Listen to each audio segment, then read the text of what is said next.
საარბიტრაჟო გადაწყვეტილების გასაჩივრება ინგლისში? მოკლე პასუხი: არა, მარტივად და იშვიათად. ინგლისში საარბიტრაჟო პროცესი შექმნილია როგორც საბოლოო და სავალდებულო.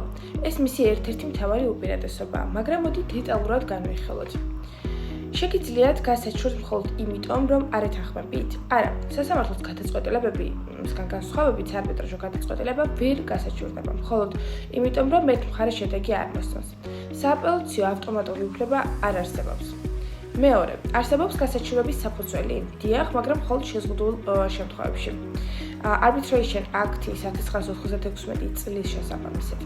ძირითადად სამი გზა არის: მუხლის 67 იურისდიქციის არ ქონა, მუხლის 68 სერიოზული პროცედურული დარღვევა, რომელიც არსებით უსამართლობას იწვევს, მუხლის 69 სამართლებრივ საკითხებზე გასაჩივრება, მაგრამ მხოლოდ იმ შემთხვევაში, თუ მხარები წინასწარ დაეთანხმნენ ამ სასამართლომ მისცა ნებართვა.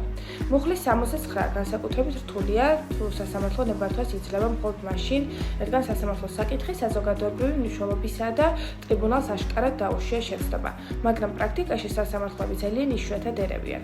მესამე, რა არის ვადა? ჩვეულებრივ 28 დღე გაქვთ გადაწყვეტილების მიღებიდან გასაჩივრებისათვის, ამიტომ დროულად მოქმედება კრედიტულია. მაშინ შესაძლებელია საარბიტრაჟო გადაწყვეტილების გასაჩივრება ინგლისში? ტექნიკურად კი, მაგრამ ეს ძალიან იშვიათია.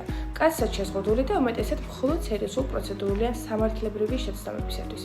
პრაქტიკულად სანამ გასაჩივრებას გადაწყვეტთ, იურიდიული რჩევა აუცილებელია. რისკები და ხარჯები მაღალია და საბოლოოა საარბიტრაჟოს ერთ-ერთი მთავარი ღირებულება. გაქვთ კითხვა საარბიტრაჟოს და გადაწყვეტილების აღსრულების შესახებ, მოგწერეთ ან დაგვიტოვეთ კომენტარი, ან შედით ჩვენს ოფიციალურ რეგულებზე და დაჯავშნეთ ვიზიტი ჩვენს გამოცდილ იურისტებთან.